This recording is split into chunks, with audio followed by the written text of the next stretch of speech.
گھر سے باہر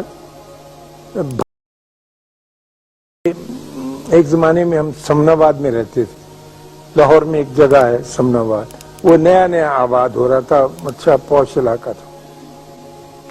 وہاں ایک بی بی آ کے رہی، ایک بڑی خوبصورت بہت ہی ماڈرن قسم کی ایک بیوہ عورت، بڑی نو عمر، اس کے 2 بچے تھے. تو ہم جو نیک آدمی تھے سمناباد کے رہنے والے، ہم نے دیکھا کہ ایک عجیب و غریب کردار آ کر ہمارے درمیان آباد ہو گیا، اور اس کا انداز زیست، زندگی کا چلن جو ہے وہ ہم سے ملتا جلتا نہیں تھا. کیونکہ ایک تو وہ بہت اعلیٰ درجے کے نہایت خوبصورت کپڑے پہنتی تھی، پھر اس کی یہ خرابی تھی کہ وہ بڑی خوبصورت لڑکی تھی. پھر اس میں تیسری خرابی یہ تھی کہ اس کے گھر کے آگے سے گزرو تو خوشبو کی لپٹیں آتی تھی، وہ سینٹ فریلی استعمال کرتی تھی، وہ جو سپرے نہیں ہوتا.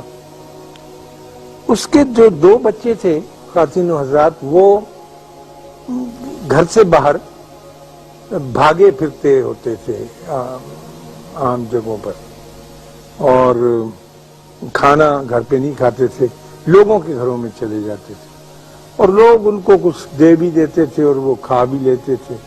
یعنی گھر کی زندگی سے ان کی زندگی کچھ کٹ اپ تھی.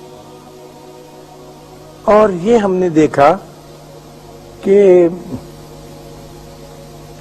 اس خاتون کو کچھ عجیب و غریب قسم کے مرد بھی ملنے آتے تھے. یعنی ان کی گاڑی، مثلا جو گھر کا عزیز اسرار ہو، اس کی گاڑی کا نمبر آپ جان جاتے ہیں، ان کے ہاں مختلف نمبرز کی گاڑیاں آ کے کھڑی ہوتی تھی. پھر ایک آدمی وہاں گیا ہے، وہ نکلا ہے، پھر دوسرا. تو ظاہر ہے ہم جیسے بھلے آدمی تو کوئی اچھا نتیجہ نہیں نکال سکتے.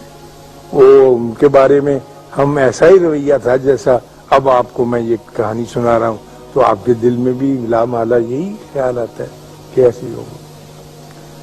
تو ہمارے گھروں میں آپس میں جمعے کے وقت مسجد میں بھی میں گوئیاں ہوتی تھی کہ یہ کون آ گیا ہے جو ہمارے اس علاقے میں آ کر آباد ہو گیا.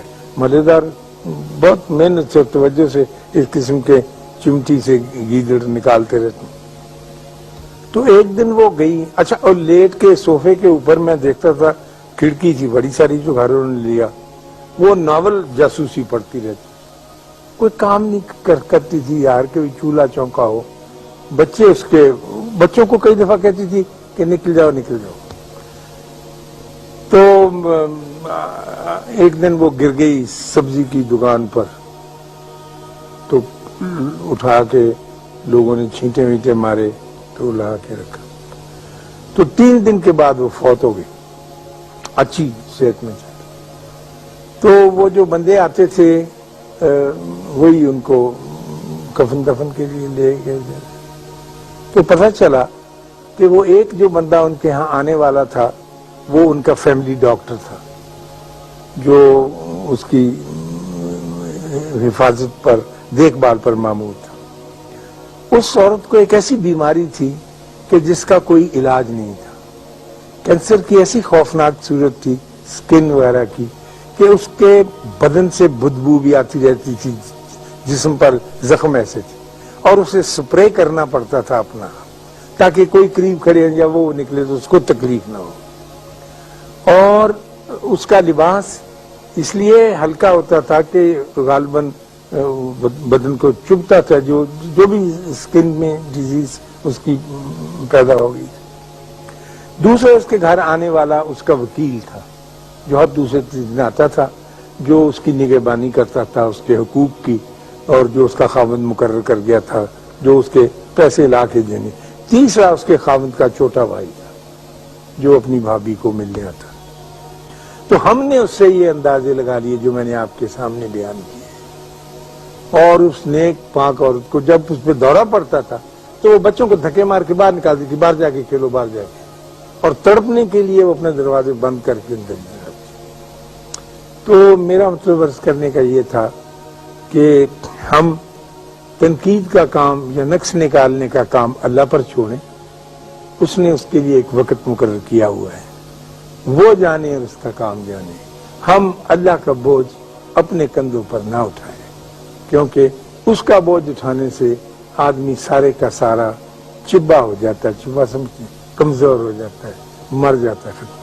اللہ آپ کو آسانیاں عطا فرمائے اور آسانیاں تقسیم کرنے کا شرف عطا فرمائے۔